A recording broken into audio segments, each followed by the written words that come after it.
It's 8:52 p.m. on July 11, 2015, deep inside one of the world's most secure prisons. A lone guard steps into cell 20, flashlight cutting through the glare of unblinking surveillance lights. He scans the concrete walls, the stainless steel sink, the chest-high shower partition, and finds it empty. No sign of struggle, no hint of violence, just silence. In that instant, El Chapo disappears like a ghost through a fortress built to be unbreakable. He wasn't smuggled out in a laundry cart, despite the official story. He didn't overpower a single guard. Instead, El Chapo exploited the one flaw no camera could catch, the tiny blind spot behind his shower wall, and slipped feet first into a hole 33 feet beneath the earth. A ladder, a waiting motorcycle, a 1.5 kilometers tunnel reinforced with timber and lit by dim bulbs led him out into the night. By the time the alarms finally screamed, he was already gone, swallowed by the darkness he had engineered. This is where our story begins, not with the grand reveal of a kingpin's breakout, but in that heartbeat of tension. The moment when a man stands up in front of cameras trained on him, walks behind a simple concrete partition, and vanishes. Over the next few minutes, you'll see how El Chapo turned engineering into an art form, bribery into a precision tool, and prison walls into nothing more than a door. Welcome to Altiplano Prison, today the most secure facility in Mexico. But on that night, it was just the opening act in El Chapo's greatest escape ever. Hidden in the high plains of central Mexico lies Altiplano, a fortress of no return, a machine built to erase escape. Encased in steel-reinforced concrete nearly a meter thick, Altiplano stands in isolation. Its perimeter is patrolled day and night by armed guards. Watchtowers pierce the sky, each one manned by snipers with orders to shoot to kill. The airspace is restricted, the ground is locked down, and a 10-kilometer radius of signal jamming drowns any whisper to the outside world. Inside, it's a labyrinth of control. 20 electronic doors, each a checkpoint of suspicion. Every inch is under the eye of relentless surveillance, high-resolution cameras, motion sensors, and armed guards that never blink. The cells, 60 square feet of concrete silence, a bed, a desk, and a toilet, fused into the walls. No softness, no escape. Inmates live in isolation so extreme, it borders on sensory deprivation. No communal yards, no casual contact. Even the walls are designed to block vision, to erase the concept of another human being. Outside, armored personnel carriers stand ready, not for riots, but for war. There's no way out by land, no way by air. Underground, that's a different story. In short, this isn't just the most secure prison in Mexico. It's a place built to make sure that once you're inside, you disappear. Altiplano wasn't just a prison. It was a fortress, designed to contain the worst of the worst. Layers of steel, concrete, surveillance, isolation. No one had ever escaped. That is, until one man arrived. Joaquín Archivaldo Guzmán Loera, born in April 4, 1957, in a forgotten village called La Tuna, buried deep in the Sierra Madre Mountains. Poverty wasn't a condition, it was a sentence. And in La Tuna, children didn't dream of saving lives. They dreamed of smuggling death. They called him El Chapo, Shorty, mocking a height that never passed 1.67 meters. But what he lacked in size, he made up for in will. He dropped out of school before finishing the basics. Education wasn't his path. The poppy fields were, the marijuana plantations, the business of pain. From the start, he was different, calculating, focused. He built alliances with cartel veterans, watching, learning, waiting. Then he moved, not as a soldier, but as a strategist, a ghost, a king in the making. He would go on to lead the Sinaloa cartel, an empire of narcotics, blood, and fear. trafficked by the ton, moved across borders with military precision. Ruthless, untouchable, feared. But even a king has walls to break, and Altiplano was in his way. He had been here before, surrounded by steel doors, armed guards, and cold concrete. But this wasn't his first time in a cage. Joaquín Guzmán Loera, El Chapo, was first arrested on June 9, 1993, after a bloody shootout in Mexico City, where a Catholic cardinal was mistakenly gunned down. He fled to Guatemala, but not for long. Guatemalan authorities grabbed him. Days later, they handed him over to Mexico. He was locked away in Puente Grande. 20 years. That was the sentence. But El Chapo doesn't do time. He controls it. Even behind bars, he was still running the Sinaloa cartel. Not quietly, brazenly. He bought the silence of guards, warden, staff. Everyone had a price, and he paid it. Millions. In return, he lived like royalty. Booze, women, feasts, phones, his 2 wives, his mistresses. They came and went as they pleased. His cell, just another office. He wasn't serving time. He was managing an empire. Then, in 2001, something changed. The Mexican Supreme Court approved a law to extradite high-profile criminals to the U.S. El Chapo knew what that meant. It was time to vanish. The official version of his escape is almost theatrical. A prison guard smuggles him inside a laundry cart, wheels him through a hallway, past checkpoints, and out into the prison yard. No one stops them. The guard loads the cart into the trunk of a car, climbs into the driver's seat, and drives out the front gate. Security searches the vehicle. No questions asked. The trunk is never opened. But that's just what they want us to believe. Investigative journalists don't buy it. Some point out that the prison was equipped with heat sensors, motion detectors, systems so sensitive they could detect a stray cat. If that story were true, the alarms would have lit up like fireworks. But no one heard a sound. El Chapo disappeared. For 13 years, he was a ghost, moving between mountaintop hideouts, underground tunnels, and fortified ranches. All the while, his empire exploded in scale. He flooded America with billions of dollars worth of cocaine. The Sinaloa cartel swallowed rival territories. By the time authorities got close, it wasn't just the most powerful cartel in Mexico, it was the largest drug trafficking operation in history, bigger than Escobar's cartel. Then came the break. In 2014, U.S. intelligence tracked a signal. El Chapo's bodyguard, El Condor. The trail led to Mazatlan, a coastal city on the Pacific. Mexican Navy Special Forces moved in. On February 12, 2014, after 13 years of silence, they got him. But this time, there would be no second chances, no bribes, no carts, no escape. They sent him to a prison where no one escapes, where doors don't open, where kings fall. Altiplano Prison. At least that was the plan. This is Altiplano, a fortress built for one purpose: to cage the most dangerous criminals alive. Here sits El Chapo, once the world's most wanted fugitive and among its wealthiest men, condemned to spend every last breath within these cold, claustrophobic walls. His entire existence reduced to a 60-square-foot cell, barely enough room to pace, let alone plot an escape. A solitary camera, never blinking, captures his every move from a dark corner. The furnishings are minimal. A narrow metal bed wedged against one corner, a stainless steel sink at its foot, and a stark, open shower area. Between the sink and shower stands a chest-high concrete partition, a small gesture of privacy in a place where privacy doesn't exist. Altiplano boasts reinforced concrete walls, relentless lighting, soundproofing, motion sensors, and unyielding security inspections. To any other prisoner, the wall is meaningless.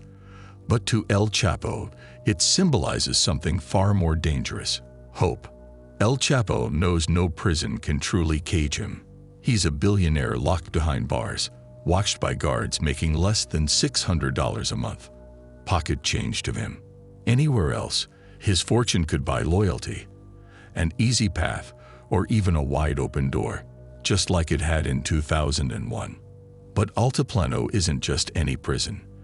The guards here are meticulously chosen, eyes constantly watching their every move.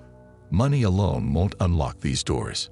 Yet, the real danger isn't the walls around him. It's coming from outside, relentless and unstoppable. The United States is closing in, pressuring Mexico for extradition. If El Chapo lands in an American supermax, his empire crumbles instantly. No more cartel, no more power. Time is running out.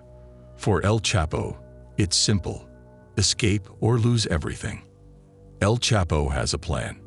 But first, he needs to get a message out, a message that can't raise the slightest suspicion. For this, he turns to the one person the authorities will never suspect: his devoted wife, Emma Coronel. She becomes his silent courier, moving information past layers of surveillance with precision. The message is simple, but the task is monumental.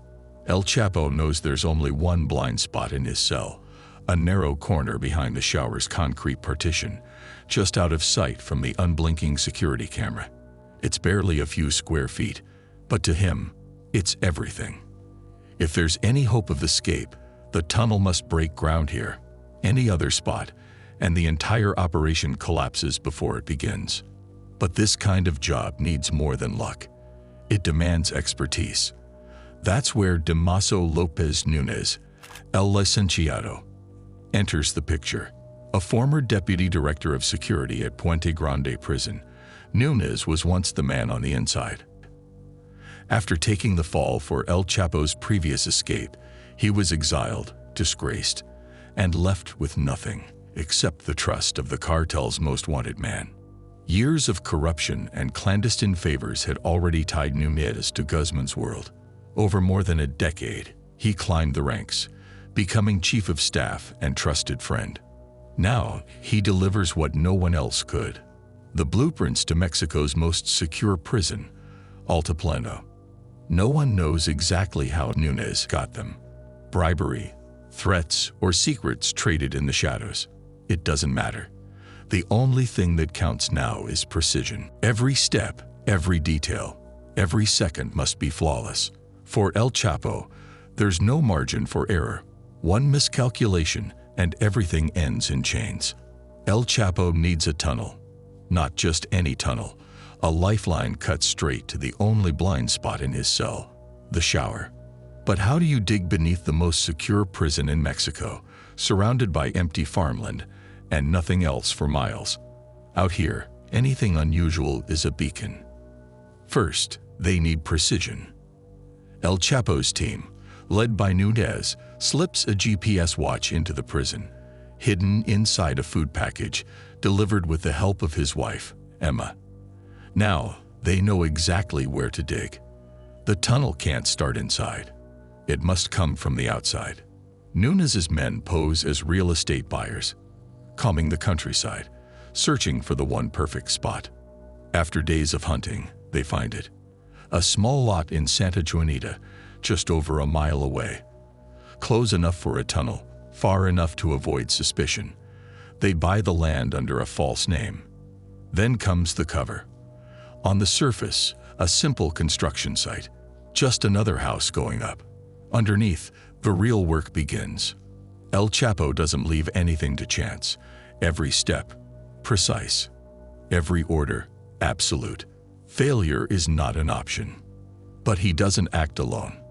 His right hand, his most trusted friend Nunez, executes every command. Nunez handpicks the crew, only the best, the most trusted diggers in the cartel, pulled from the shadows. But experience isn't enough. Perfection demands more. Following El Chapo's orders, Nunez sends them across the world to Germany.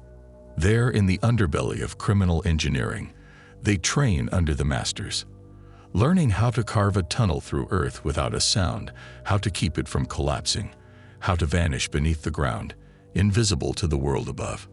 But even that isn't enough. Nunez acquires the ultimate tool, the Leica Total Station. Laser-guided, ruthlessly accurate. With this, the team can cut through Earth with less than half an inch of error. Every inch calculated, every move measured. This isn't a gamble. It's a blueprint for escape, crafted with cold precision, executed by the only men El Chapo trusts. The knowledge is set. The tools are lined up. The location, locked down. Now it begins. Altiplano prison isn't Puente Grande. There are no bribes, no luxuries, just concrete, steel, and rules, enforced to the letter. Here, El Chapo is locked away 23 hours a day. No sports, no distractions. A GPS tracker clamps to his ankle, monitoring every heartbeat, every step. He stares at the corner of his cell, the point where escape begins, or everything ends. Doubt seeps in. Paranoia grows. Because there's one variable he can't control. In Altiplano, high-risk inmates are shuffled from cell to cell, randomly, to kill any hope of escape. El Chapo hasn't been moved. Not once. The clock is ticking. Any day, they'll come for him. And if they do, the whole plan dies. 1 mile away, in the shadow of the prison, 12 men dig. Guzmán's sons, Joaquín Jr., Alfredo, Ivan, and Ovidio, run the operation. They've studied blueprints, mapped every inch of the prison, and targeted the exact corridor outside El Chapo's cell. The tunnel, 2.5 feet wide, 5.5 feet high, just enough for El Chapo to move fast. No bending, no delay. Jackhammers and handpicks are the only tools. Heavy machinery would be suicide. The noise would give them away. 33 feet beneath the surface, they claw through earth, hour after hour. But time is not on their side. Every day, every shovelful, risks everything. Oxygen thins as the tunnel stretches deeper. They install a ventilation system, PVC pipe running the length of the tunnel to keep them breathing. Next, rails go in. A small motorcycle, stripped to the frame, is rigged to haul dirt out. Every worker clears 120 cubic feet of earth per day. 12 men rotating through the dark, shift after shift, 1,440 cubic feet of dirt every day. It's a mountain, and a mountain is hard to hide. So 2 men mix fresh earth with the surface dirt, disguising it, spreading it, making it invisible to the patrols that circle day and night. They need light, but nothing obvious. Within 2 days, 300 dim, custom bulbs illuminate the tunnel, 700 more boxed and waiting, ready to light the path as it grows. Power comes from a generator, hidden inside a fake barbecue pit under a camouflage tarp. The safe house above looks like any other, just another family home. When police roll by, they see nothing, smell nothing, suspect nothing. The operation is flawless. No mistakes, no noise, no sign. The tunnel inches closer to El Chapo's cell. Time slips away. And for 17 months, nobody sees a thing. 13 months. That's how long it took to breach the walls of Mexico's most secure prison. For over a year, a team worked in silence, carving out a tunnel beneath the ground, 1.5 kilometers long, 1.7 meters high, reinforced with timber, wired with lights, air flowing through a custom ventilation system. A $5 million operation. Every step calculated. But the hardest part isn't the digging. It's knowing exactly where to surface. Inside the prison, corridors twist and turn. A labyrinth watched by cameras, except for one blind spot. The shower corner inside El Chapo's cell. Reaching that precise location from below would seem impossible. But El Chapo had help. A total station device, a GPS watch, smuggled in by Emma, locked onto his position. Underground, the crew waits for the signal. The GPS blinks. They have their mark. Now comes the final phase. A vertical shaft, 10 meters straight up, connects tunnel to cell. A metal ladder is anchored in place. Above ground, guards patrol. Below, every detail has been rehearsed.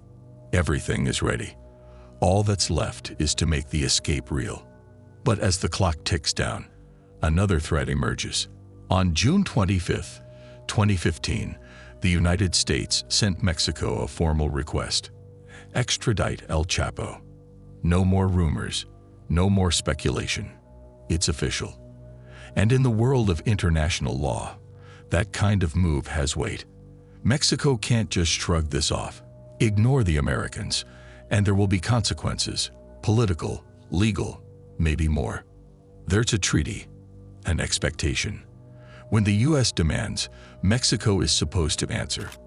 And now, the Attorney General, Aurelio Gómez González, has gone public. He's not leaking secrets. He's sending a message. Time is running out. El Chapo's only way out now is through that tunnel. The walls are closing in, and the next move has to be perfect. No more time. El Chapo has to act. Now.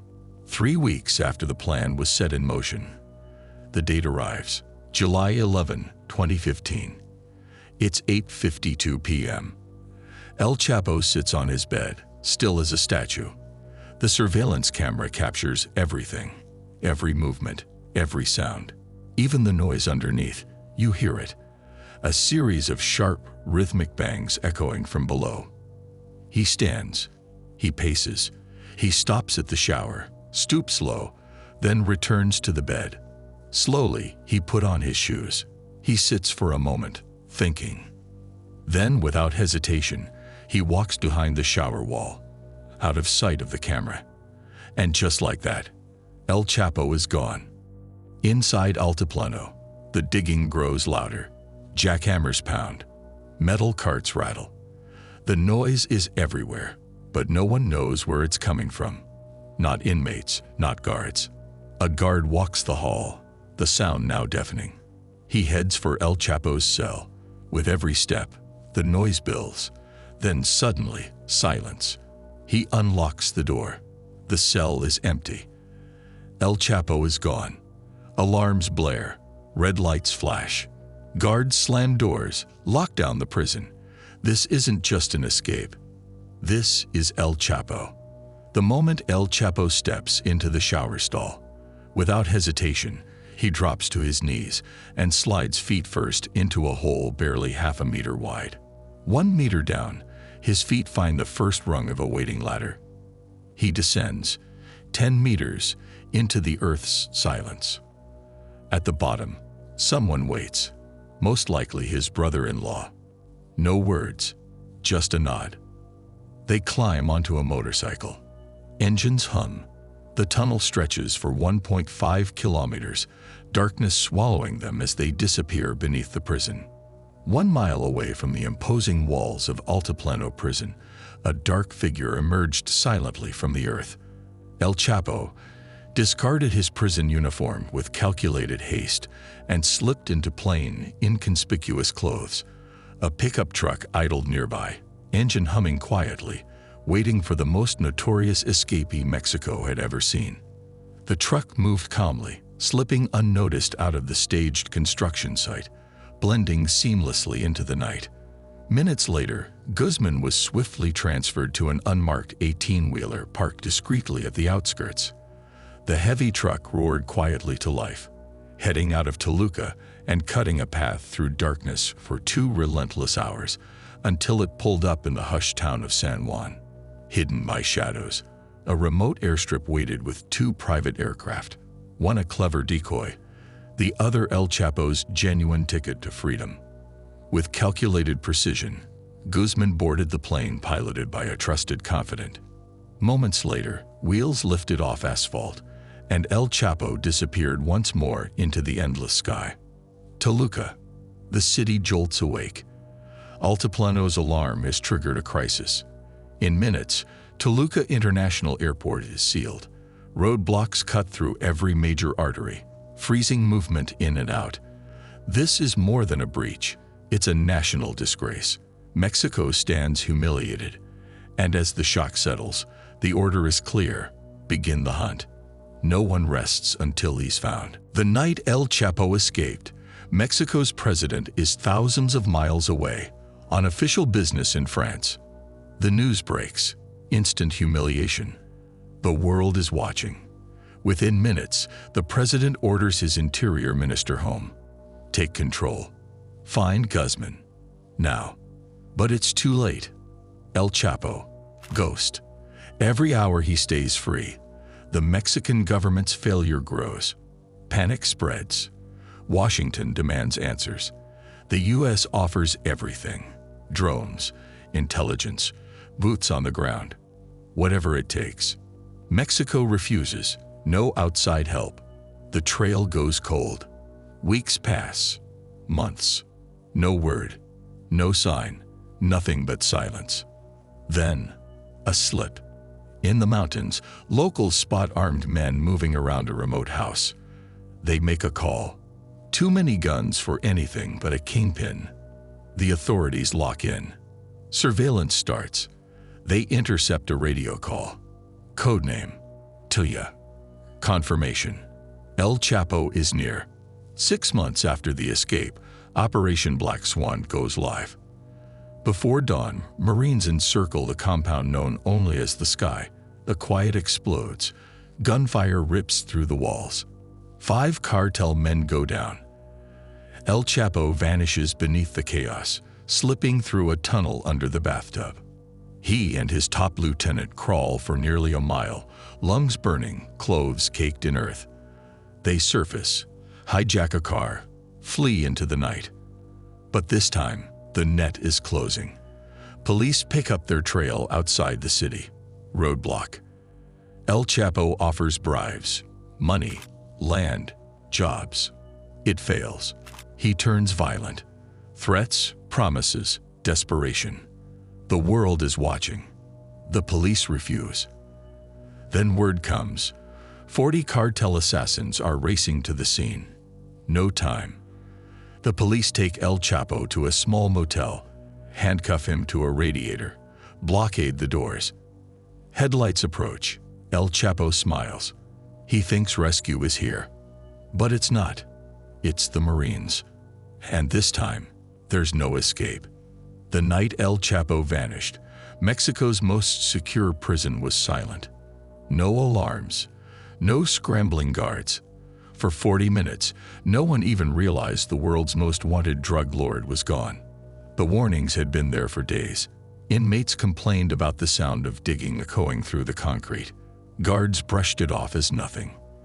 They ignored the banging on cell doors. They ignored the shouts. When the truth finally hit, it was chaos. 34 prison staff detained. 12 released, 22 held. 7 would be formally charged. The rot went deeper. 13 more arrests followed, including the former head of Mexico's federal prisons, Altiplano's directors, taken down one by one. This was more than an escape. It was an autopsy of a system, exposing every crack, every bribe, every silent accomplice.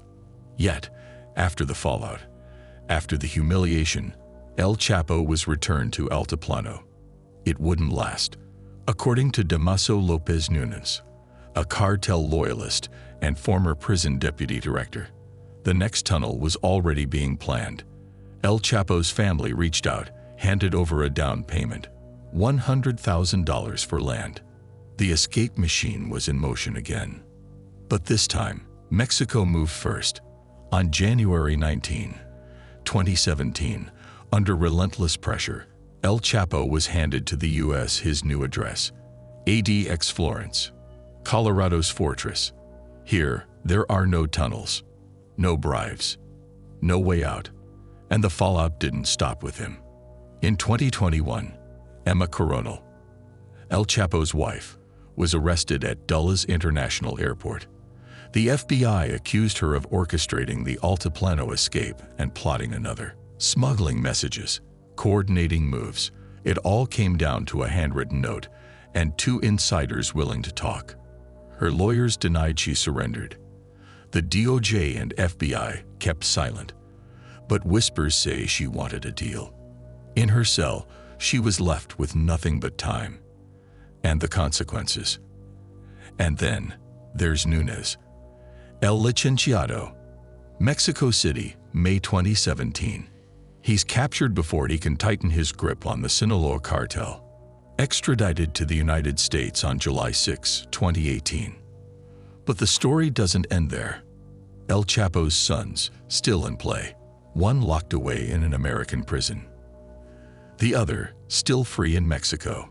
In 2023, officials say they coordinated across borders, across bars. One boards a plane. Destination: El Paso, Texas. The empire is fractured, but the network survives. El Chapo, buried alive in ADX Florence.